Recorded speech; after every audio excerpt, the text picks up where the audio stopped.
G'day mate, 40 here. So we all employ tools to make life simpler. And one tool that people often employ is that all anger is bad, particularly those from a Protestant background, because anger invokes being out of control, and being out of control shows that your heart has not truly been given to Jesus, that you're not truly saved. And so, by contrast, Judaism has much more comfort with the natural passions, and it recognizes there's a time and a place for the desire for honor, the desire to express anger, the desire for revenge, right? Any punishment usually contains an element of revenge. And as for violence, right, there is functional violence and dysfunctional violence. And so if Antifa can make progress on some of its goals by employing violence to intimidate those to whom it is opposed, then that's a functional use of violence. But if Antifa starts employing so much violence that it gets a bad reputation and that its members are charged and prosecuted, convicted, sent to prison, and there are investigations of the group that decrease its effectiveness, then the violence that it's using is dysfunctional. So too with Black Lives Matter. Black Lives Matter exploded on the scene in late May 2020, and there were riots across the country, and millions of people had their lives considerably disrupted. And so you could see the argument for why the violence and the protests unleashed by Black Lives Matter was quite functional. That it appeared like millions of Americans were intimidated by the Black Lives Matter riots. They extracted funding from a large number of Fortune 500 companies. They had the near universal support of the news media behind them. And so initially, the violence unleashed by Black Lives Matter, often in combination with Antifa, was quite functional. It intimidated Trump supporters and other opponents from publicly confronting them, because certainly in democratic-controlled strongholds, Antifa violence, Black Lives Matter violence was not prosecuted, while anything smacking of violence on the pro-Trump side was heavily prosecuted. So initially, the Black Lives Matter protest was a display of functional violence. Then, as the protests and the disruptions continued over the summer of 2020, Democrats became afraid that it might cost them the election. And so there were attempts by Democratic Party activists to dial back Black Lives Matter violence in the final weeks of the 2020 campaign, because that it was spiraling into the dysfunctional. Right? Americans who were indifferent or even positive towards Black Lives Matter, as the riots and the protests and the criminal violence continued, they become increasingly opposed to Black Lives Matter. So protests and violence started out as functional for the cause that they were espousing, became dysfunctional. So too for Trump supporters. Right? Initially showing up in public and showing your allegiance to the MAGA cause was a way to give a public presentation of the case for Donald Trump. But when it spiraled into the January 6th protest, that was purely dysfunctional. There was nothing about the January 6th protests that advanced the cause of MAGA, Donald Trump, and Republicans. It was just purely a display of dysfunctional violence. So when Hezbollah in 2006 attacked an Israeli unit in northern Israel and took a couple of prisoners, Israel had a massive retaliation. And even though the war was fought to a draw, Nasrallah admitted afterwards, the head of Hezbollah, that if he'd known that Israel was going to respond so aggressively, he would never have encouraged the initial Hezbollah attack in the first place. So supporters of Hamas, supporters of the Palestinians may well have looked at the events of October 7, 2023 as a functional expression of violence. It was a jailbreak. It was retaliation against a Jewish state that oppressed them. But when Israel chose to invade Gaza, strike back hard, cost the life of over 40,000 Gazans, have Hamas decimated, have most buildings in Gaza destroyed, I wonder today how many Gazans would regard the October 7, 2023 attack by Hamas into southern Israel as functional. So I love the word adaptive because the world's constantly changing around us. And so you may have a job where you get very little direct supervision, and then suddenly you get a new supervisor or you have to get a new job, and suddenly you have to operate under conditions of close supervision. And so many of the habits that you developed while you had little supervision, right? You might feel relaxed with lying on the floor, with checking your phone, with coming in late or leaving early. You might have developed a whole lot of habits where you weren't receiving much supervision at work. They were completely functional because you're able to achieve more of what you wanted to achieve. You might spend time on your phone, on social media, talking to friends, getting your online shopping done. You might be moving ahead in your life in many ways because you're not receiving much close supervision at work. Then your work situation changes. You get a new job, you have a new supervisor, and suddenly all sorts of habits that were quite functional and adaptive for you when you weren't receiving much supervision could now get you fired or demoted or demoralized, criticized, critiqued, go on your record, inhibit your ability to get a new job. So I think adaptive versus maladaptive, functional versus non-functional are two great prisms for looking at the wider world. So Israel has had startling successes against Hezbollah in Lebanon, and their successes look amazing, but that which looks amazing and feels amazing doesn't necessarily further your long-term interests. Israel has had its share of successes in Gaza in subjugating Hamas, but it may well have been better off not invading Gaza and just conducting counterterrorism raids and maintaining more world support. So violence, anger, assertiveness, aggression, all of these traits can be functional in one circumstance and to one degree, and then they can bleed into dysfunctional. So Trump supporters own a lot more guns than Trump opponents. And it's theoretically possible that Trump supporters might feel emboldened by the arms imbalance between the two political sides. But if they feel so emboldened that they then create a massive law enforcement crackdown, and many of them get thrown in prison, their investigations, thousands of lives are ruined, then what may have started out as an adaptive and functional strategy to hold off the deep state and to fight for your freedoms becomes dysfunctional.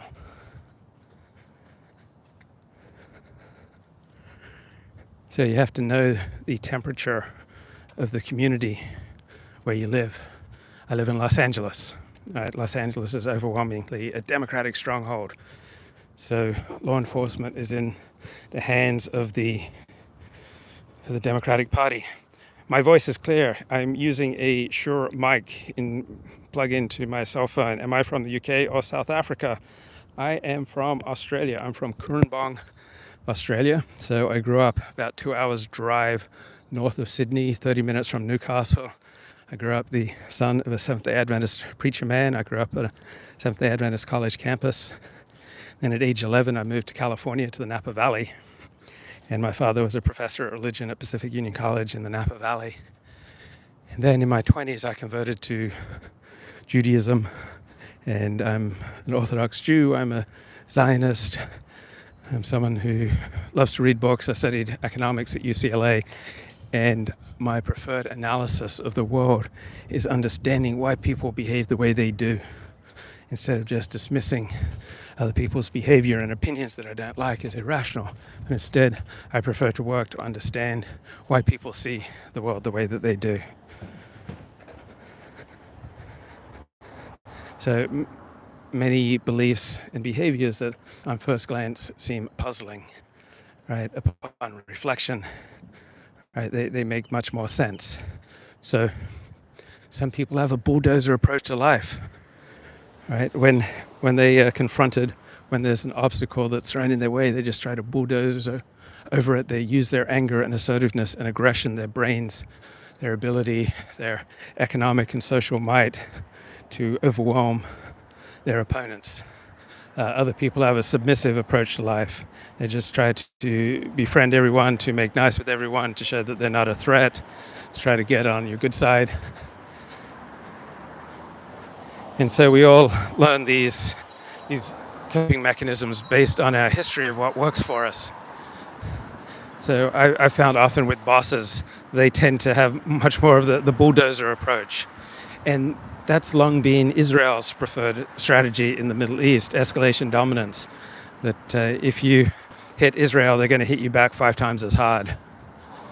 Now, Iran has launched last Tuesday almost 200 ballistic missiles to Israel. It's an escalation that we have never seen, right? Almost all of Israel had to go into bomb shelters. And Iran has a lot more of these missiles.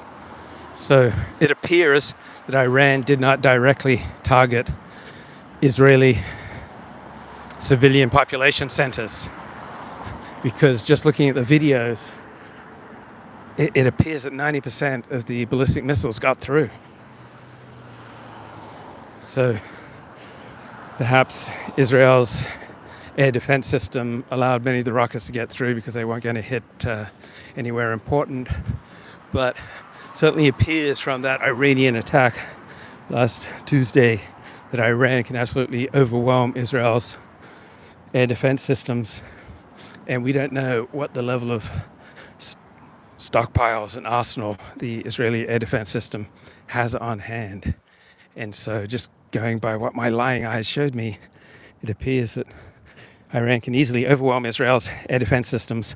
And so that must humble Israel, must make it much more cautious about antagonizing Iran. And I think the effectiveness, assertiveness, and dominance of Iran's ballistic missile attack on Israel accounts for why we have yet to see an Israeli response.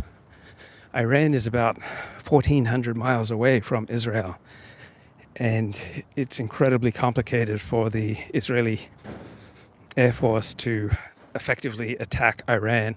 And if they do so, Iran could send another ballistic missile barrage that this time does focus on civilian population centers, and they could kill dozens, if not hundreds, of Israelis.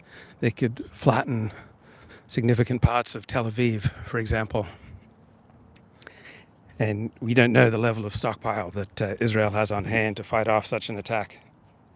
Whole thing wouldn't have happened under Trump. I believe that's correct. Okay, the chat says that we shut down 90% of from the current bong. I'm from Koorin Bong, Australia. So the chat claims that we shut down 90% of Iran's missiles. So that's what the official report is, that Israel shut down 90% of Iran's missiles, and that Iran's missiles did no significant damage and they didn't take any Jewish lives. That's the official report. But what do your eyes tell you when you look at the video of these ballistic missile attacks? Right? My eyes show me that about 90% of the missiles got through. So maybe my eyes are deceiving me. I'm not a ballistic missile Israel air defense expert. But apparently the Biden administration is trying to bribe Israel to temper its response. And so Israel's ultimate enemy here is Iran. But Israel's job is a lot easier if it maintains American support. And so how significant are the bribes that the Biden administration is offering Israel to have a quite limited response. You know that the number one concern for Israel is Iran getting a nuclear weapon, right? Israel's number one goal is to attack Iran's nuclear facilities.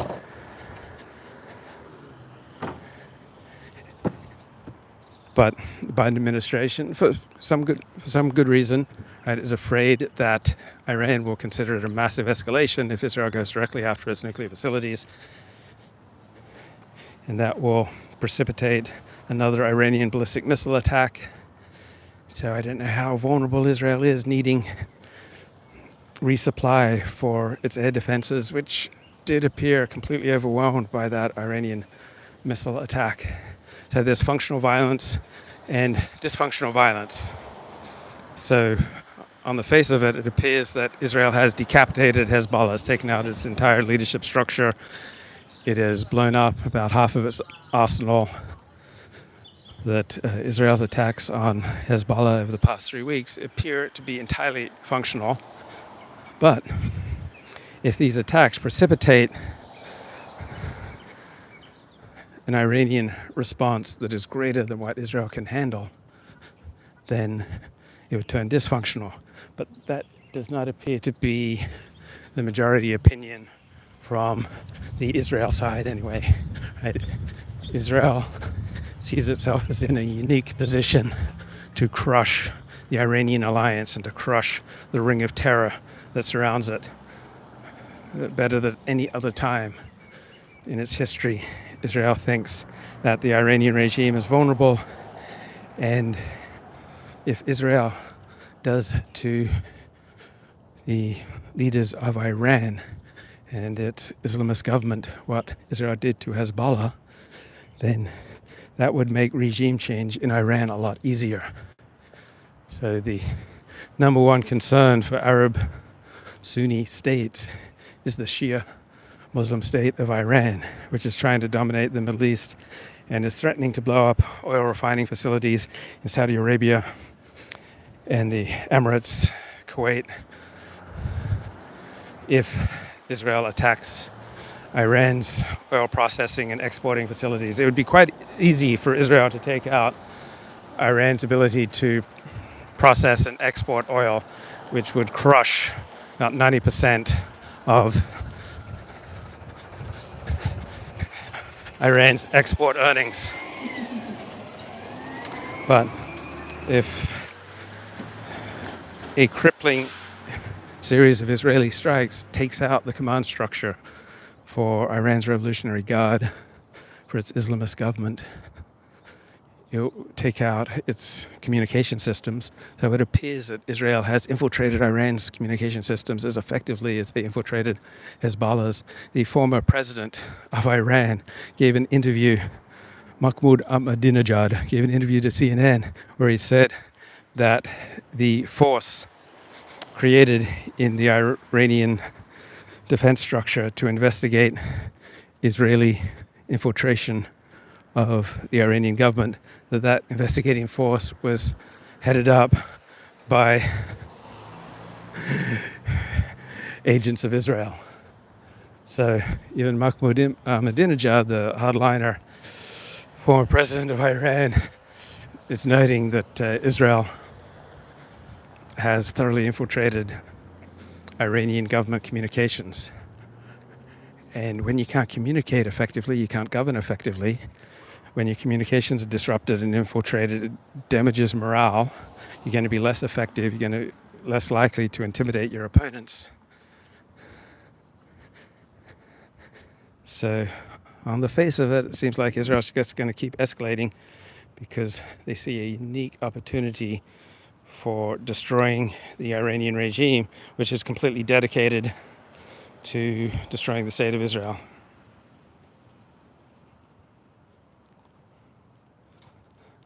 Now I'm just walking around near UCLA. Well, Israel's main fight is not with the Arabs, it's with the Shia, with the Persians who are not Arabs. So if Israel is able to decapitate the Iranian regime, and destroy its abilities to export terror and to subsidize its proxies, such as the Houthis, Hezbollah, and Hamas, then, ironically, the Arab Sunni states, such as Saudi Arabia, Egypt, Jordan, Lebanon, Syria, they will breathe much more freely, right? They will be thrilled. So Saudi Arabia, Egypt, Jordan, they will be thrilled if Israel is able to knock down Iran, because Saudi Arabia and Egypt and Jordan, they will feel more secure, more at peace, because Iran is a constant threat in its bid for dominance, right? You try to become number one in your sphere, right? You're likely to step on the feet of other people. And Iran has the ability to do billions and billions of dollars of damage to Saudi, Kuwait, United Arab Emirates, oil facilities. Iran has pushed itself to become the number one force in the Middle East,